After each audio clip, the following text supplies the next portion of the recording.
सत्संग जी, प्रेम से कहना।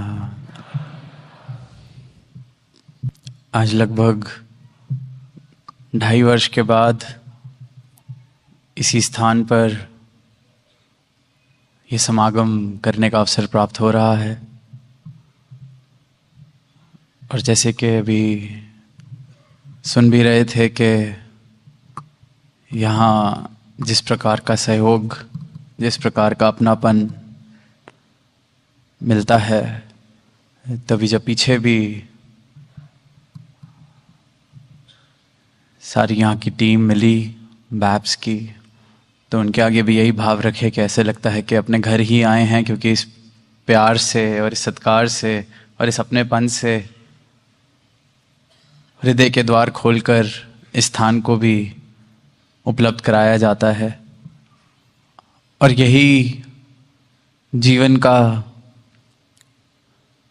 रूप हर धरा पर, हर स्थान पर बन सकता है अगर जीवन में प्रेम आ जाए। जहाँ जाया जाए वहाँ अगर प्रेम हो, अपनत्व हो, सत्कार हो, तो कोई जगह पराई लग ही नहीं सकती, कोई इंसान पराया लग नहीं सकता, कोई भी जगह इस परमात्मा के प्रेम से खाली नहीं लग सकती। आज इतने सुंदर हम इस स्थान पर बैठे हैं, हॉल में बैठे हैं, best of best architecture, everything. यही दुनिया में हम जाएं, सुंदर से सुंदर स्थान हो, बड़ी से बड़ी इमारत हो, बड़े से बड़ा महल हो, घर हो, पर वहां अगर प्रेम वाले भाव नहीं है, एक दूसरे के सत्कार वाले भाव नहीं है, हंसी नहीं है, खुशी नहीं है, वैर है, निंदा है, संकीर्णताएं हैं, तो सुंदर से सुंदर स्थान भी सुंदर नहीं लगता, महसूस नहीं होता। और यही एक जीवन जीने की कला है कि कुटिया एक महल से ज्यादा सुंदर लग सकती है, और महंगे से महंगा महल, हीरे मोती से जड़ा हुआ घर बिल्कुल खंडर लग सकता है। जैसे सुना आज हमने खंडर के बारे में। और वहीं संत फिर भक्ति की बात भी कर रहे हैं। अवतार बानी का सहारा लेते हुए कहा कि भक्ति लोग की अजय ना समझे, रब नू पाना भक्ति है। भक्ति का जिक्र हो रहा है, भक्ति की जा रही है। और आज के दिन यहाँ साथ ही में भक्ति की अगर कोई चरम सीमा पर अगर किसी व्यक्तित्व को देखा जाता है, किसी भक्त को देखा जाता है, हम सभी हनुमान जी का जिक्र सुनते हैं। आज वहाँ उनका भी जिक्र हो रहा है जयंती के रूप में। कहीं भी भक्ति की बात होती है, छोटे होते से देखते आ रहे हैं कि भक्ति की चरम सीमाओं में रखा जाता है हनुमान जी की भक्ति को। किस प्रकार प्रभु राम के चरणों में उन्होंने अपनी भक्ति करी, किस प्रकार उनकी सेवा करी, किस प्रकार रिझाया उनको। और फिर जहां उनकी भक्ति का जिक्र होता है, साथ में एक और बात सुनने को मिलती है इंसान, क्योंकि जो भक्ति समझा नहीं है, कर रहा है, वो फिर ये भी बात कह देता है, देखो उनकी भक्ति कि भगवान राम से भी ज्यादा मंदिर हनुमान के हैं। तोल दिया भक्ति को, मूल लगा दिया, सौदा बना दिया। ऐसी बात बोल के अगर कोई भक्ति की तरफ प्रेरित होता है तो शायद सोचता है कि अच्छा, ऐसी भक्ति करी जाए तो अपने भी मंदिर बन सकते हैं, अपना भी यशोगान हो सकता है, अपने लिए भी बड़ी बड़ी बातें कही जाएगी दुनिया में कि क्या भक्त हुए, क्या भक्त हैं। ऐसे सेवा करें कि जैसे वाह हनुमान का जिक्र होता है, तोल दिया। इंसान हर चीज को करने से पहले नफा नुकसान, गणित, क्योंकि संसार से सीखा ही यही है, मन का काम ही यही है। और जहां जरूरत है वहां गणित जरूरी भी है, इसलिए बुद्धि भी दी है परमात्मा ने। पर क्योंकि समझ नहीं है भक्ति क्या है, क्योंकि जीवन में भक्ति सही मायने में आई नहीं, तो फिर इन बातों को भी, जो संसार के गणित से परे की बात है, संसार के गणित से बहुत दूर, संसार के चाल चलन से बहुत दूर, समर्पण, प्रेम, निरोल प्रेम की बातें संसार के गणित को समझ नहीं आती हैं। तो इसलिए इंसान कहता है कि देखो क्या भक्ति, राम से भी ज्यादा मंदिर इनके हैं। भक्ति करनी है तो ऐसी की जाए कि तुम्हारे ईश से भी ज्यादा तुम्हारा जिक्र हो जाए, कंपटीशन। और जबकि हनुमान जी ने जो भक्ति की होगी, उनको प्रभु राम के चरणों के अलावा किसी और चीज का ध्यान भी कभी नहीं रहा होगा अपने जीवन में। प्रभु के चरणों में तोड़ निभ जाए, प्रभु रीझ जाए, प्रभु राम स्वीकार कर ले मेरी इस तुच्छ सी हस्ती को, तुझ सी भेंट को, तुझसे समर्पण को, तो बस बहुत है। पढ़ते हैं जब इनकी कहानी, तो कहते हैं बाल रूप से ही इंतजार में थे। बाल रूप में जब देखा प्रभु राम को, तब से ही इंतजार में थे कि कब मौका मिलेगा श्री राम के चरणों में जाने का, सेवा करने का। आए ही इनकी सेवा के लिए हैं। किसी ने मंदिर बनाना है, किसी ने नाम लेना है, किसी और की पड़ी ही नहीं। क्योंकि जिसको उसका परमात्मा सदगुरु मिल जाता है, फिर दुनिया ने उसके बारे में क्या कहना है, अच्छा बुरा, वो बातें ही किसी काम की नहीं रहती, किसी मोल की नहीं रहती। वहीं शबरी का जिक्र भी होता है कि किस प्रकार उन्होंने झूठे बेर खिलाए, उनकी कुटिया में श्री राम ने चरण डाले, छोटी सी जगह, और वहां भी फिर इंसान तोल देता है। किसी के घर सदगुरु चले गए तो कह दिया वाह देखो शबरी के घर राम आए हैं। बिल्कुल बिल्कुल राम आए हैं, पर जो शबरी का जिक्र हम सुनते हैं, उसने राम को इस बात में बांधा नहीं था कि घर आओगे तभी तुम राम हो, घर में ही हो, मेरा घर तुमसे बाहर जा कहां सकता है। ये भक्ति इंसान बांध देता है, असीम को बांधने का प्रयास करता है और उसको भक्ति कहता है। कभी अपनी जिद में बांधने का प्रयास, कभी अपनी अरदास में बांधने का प्रयास, नाम भक्ति का दे देता है, क्योंकि अज्ञानता है, जानता ही नहीं, अज्ञानता है। और फिर इसलिए सतगुरु सारे ही मानव मात्र को इस दातार का एहसास कराने, इस रब से एकमिक कराने आते हैं। सतगुरु आंदा है दुनिया उत्ते सारे ही संसार ले ही, सारे ही संसार के लिए आते हैं, हर एक इंसान, हर एक मानव के लिए। तभी देखें कुटिया में रहने वाले कबीर जी हुए, उन्होंने इस परम सत्ता को पाया। मीराबाई हुई महलों की राजकुमारी, उन्होंने पाया। कोई अमीरी गरीबी का भेद नहीं रहा, नर नारी का भेद नहीं रहा, राजा जनक ने पाया। शबरी का जिक्र हुआ, उन्होंने पाया। सबके लिए आए हैं,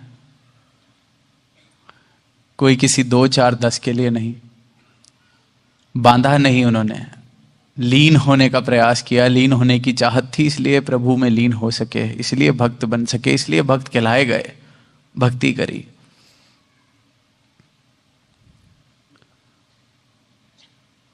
भगवत गीता का भी जिक्र हुआ। बचपन से संगत में या कहीं भी सुनते हैं कि किस प्रकार कुरुक्षेत्र के मैदान में अर्जुन को ज्ञान हुआ, विराट स्वरूप दिखाया कृष्ण भगवान ने अपना, और उसको ज्ञान हुआ, ज्ञान चक्षु मिल गए।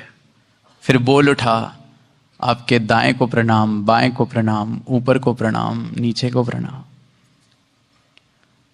तो क्या सिर्फ अर्जुन के लिए ही आए थे? दुर्योधन से कोई दुश्मनी थी? उसको नहीं दिखाया, उसको नहीं बताया? उसको भी बखूबी बताया। जब मौका आया उसको भी दिखाया रूप अपना। जब पढ़ते हैं तो वहां पे भी समय दिखाते हैं कि युद्ध से पूर्व गए कि ये युद्ध ना हो, तुम 5 गांव ही दे दो पांडवों को। पर अहंकार कहता है कि सुई बराबर जगह नहीं देंगे। और फिर अहंकार की भी चरम सीमा देखी। कोशिश करता है कि ये युद्ध में इनको हराना आसान हो जाएगा, भगवान कृष्ण को ही बंदी बना लेते हैं, बांध लेते हैं। और फिर उसी सभा में, उसी के दरबार में कह रहे हैं भगवान कृष्ण कि दुर्योधन ले बांध मुझे। दिखाया विराट स्वरूप, शस्त्र जिसे काट नहीं सकता, अग्नि जला नहीं सकती, पानी भिगो नहीं सकता, हवा सुखा नहीं सकती, असीम विराट रूप दिखाया, ले बांध ले। पर अहंकार, मेरी मैं, तो तब भी सबके लिए आए, अब भी सबके लिए आए हैं, हमेशा से ही सबके लिए आए हैं। आज भी या कहीं भी कोई खुद को इनका भक्त कह रहा है, कोई परमात्मा का भक्त कह रहा है खुद को, उसको भी समय समय पर भक्ति की राह दिखा रहे हैं, बता रहे हैं कि गलती से भी भटक ना जाए। पर मैं बैठा हूं यहां, लेकिन अहंकार अगर दुर्योधन वाला है कि बांध लूं, कुछ भेंट करके सोचूं कि ये जो मैं कहूंगा आज ये वो कर देंगे, तो ये भी बांधने वाले प्रयास हैं।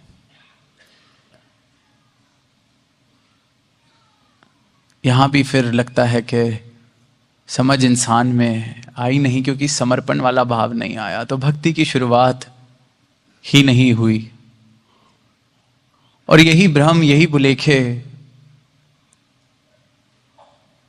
इतनी सरल सी बात मैं कौन हूं सुना, पर पूरा पूरा जीवन इंसान लगा देता है, निकल जाता है। क्योंकि बेशक सुनने में आसान है, पर बिल्कुल भी सरल नहीं है। It might be simple but it's not easy to live.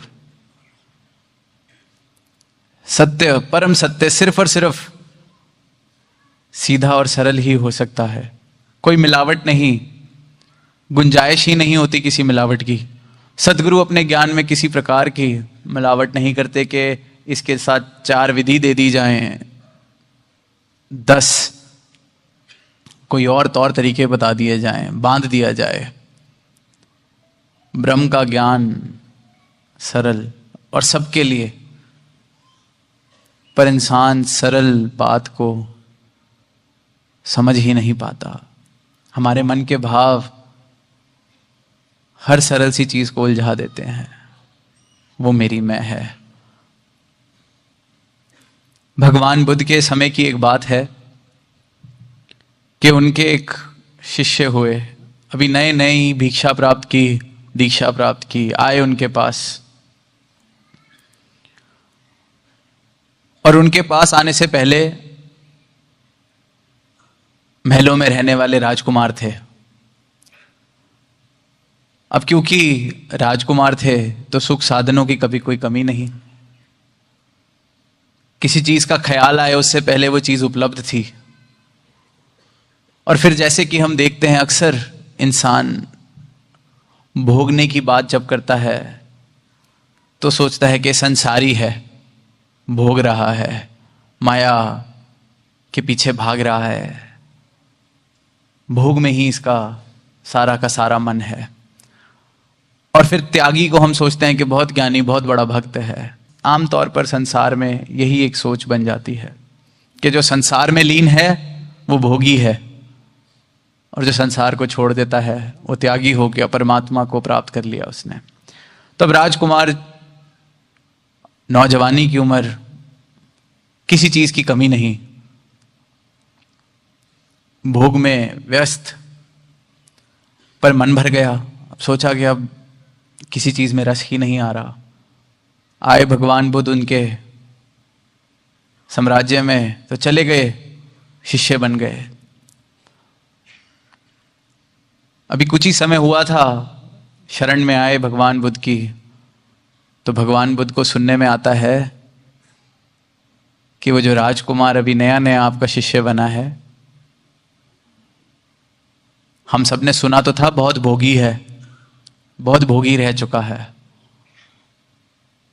हम सबको लगता था यहां टिकेगा भी कैसे। आपने सादगी सिखाई है, जितनी जरूरत है उतना ही रखने की सिखाई है बात। वो तो इतने ज्यादा महल माड़ियों से आ रहा है, भोग से आ रहा है, कैसे टिकेगा यहां। पर उसको अब हम देखते हैं, वो तो हमसे भी ज्यादा त्याग में आगे निकल गया है।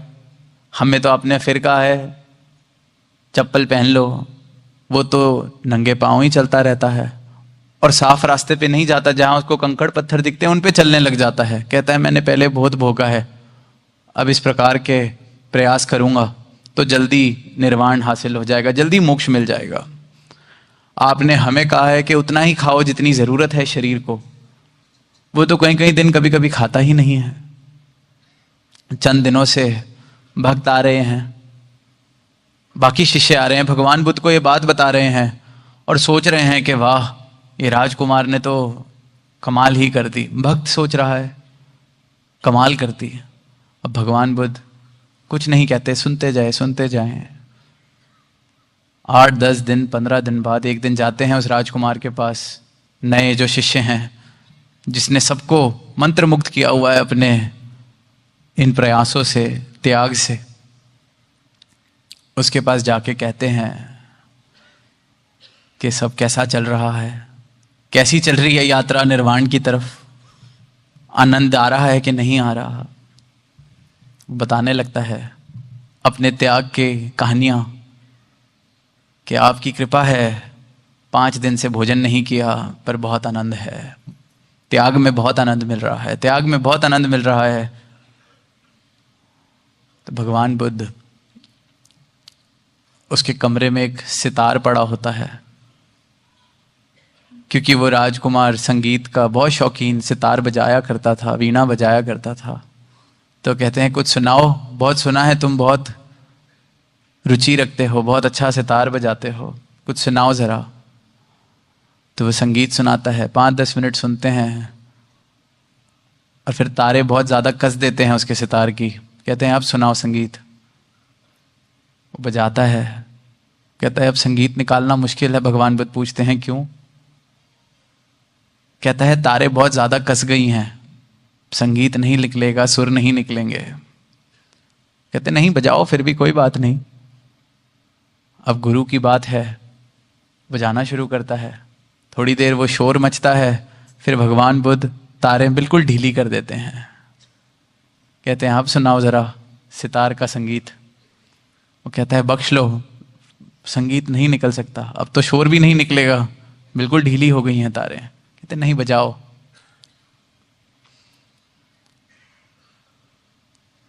पर कोई आवाज किस प्रकार निकल नहीं थी, मानता है वचन।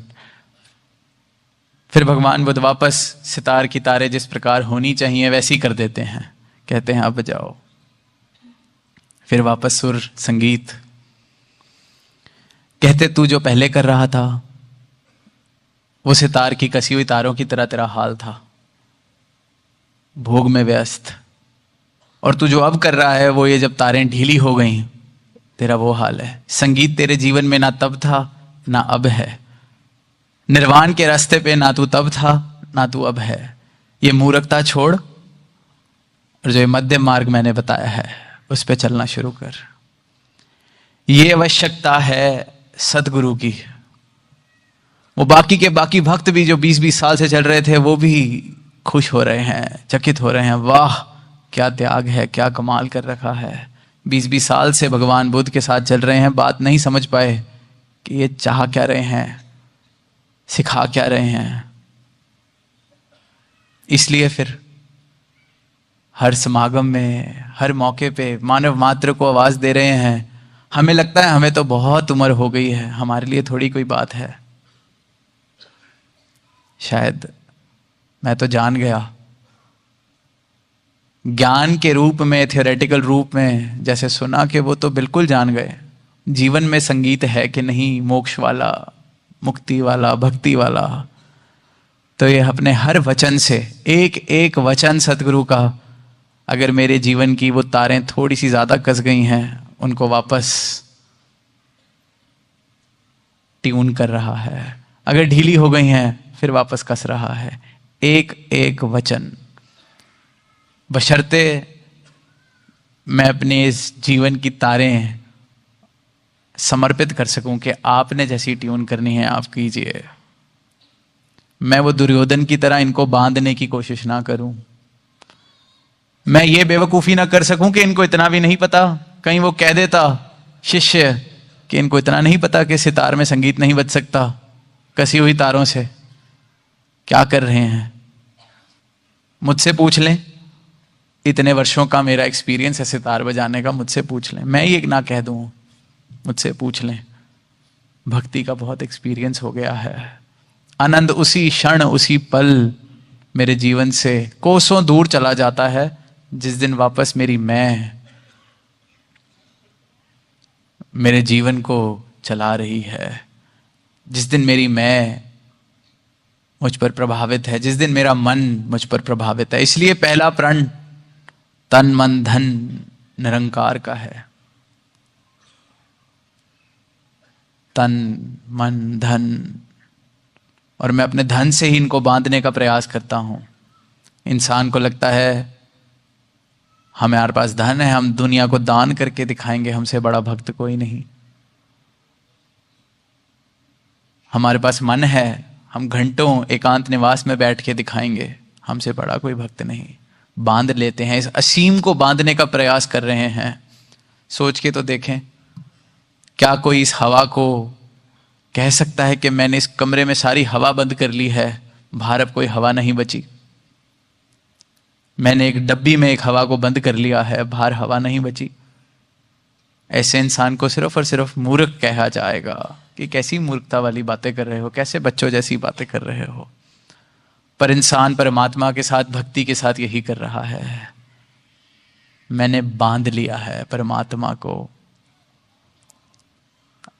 मैंने बांध लिया है चार दीवारों में, मैंने बांध लिया है घड़ी के कुछ घंटों में, मैंने बांध लिया है मेरे जैसे दिखने वाली शक्लों में, मैंने बांध लिया है नर में, मैंने बांध लिया है नारी में। बांध रहा है। असीम को बांधने का प्रयास सिर्फ और सिर्फ मूर्खता है, और इस मूर्खता से सदगुरु हमें बचाते हैं। मुझे मेरी पहचान देकर, पहचान, इंसान को उसकी पहचान ही नहीं पता। This is the biggest tragedy of humanity, that in the man does not know who am I, the answer to this question। सबसे बड़ी दुखद घटना है ये मानवता की कि इंसान जानता ही नहीं मैं कौन हूं।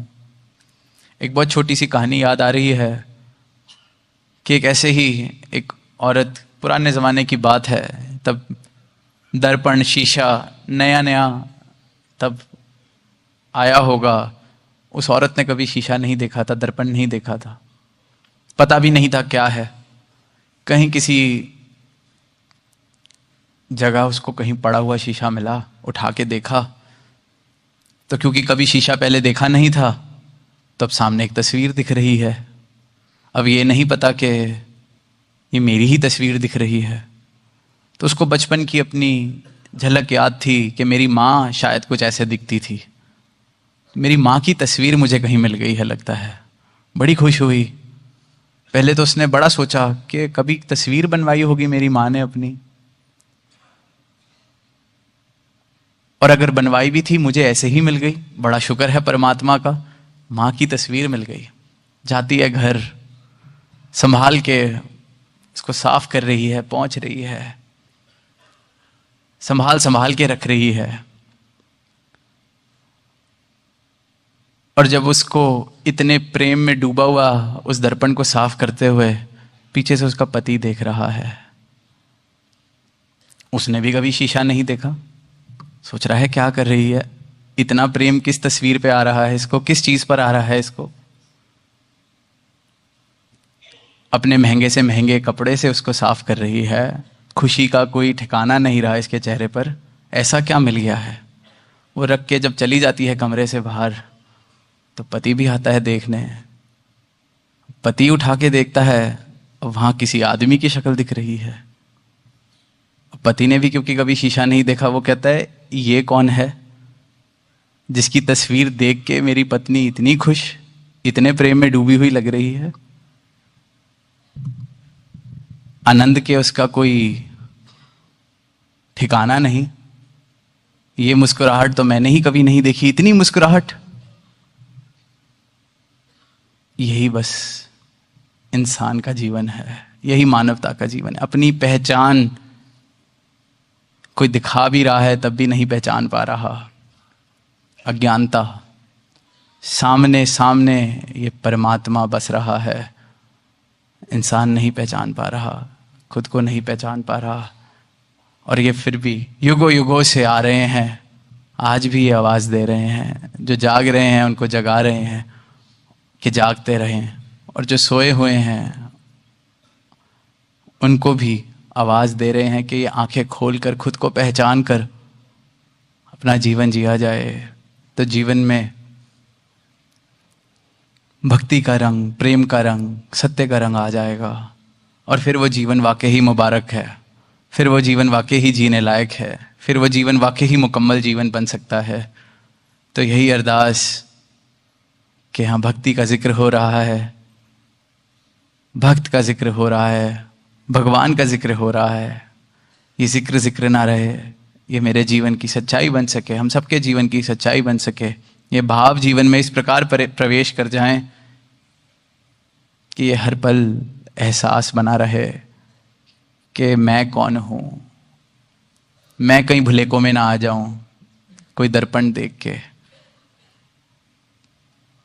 इन्होंने जो सीधा सीधा दर्पण दिखाया है, मुझे मेरा दर्शन कराया है, अपने विराट रूप का दर्शन कराया है, इस परमात्मा का दर्शन कराया है।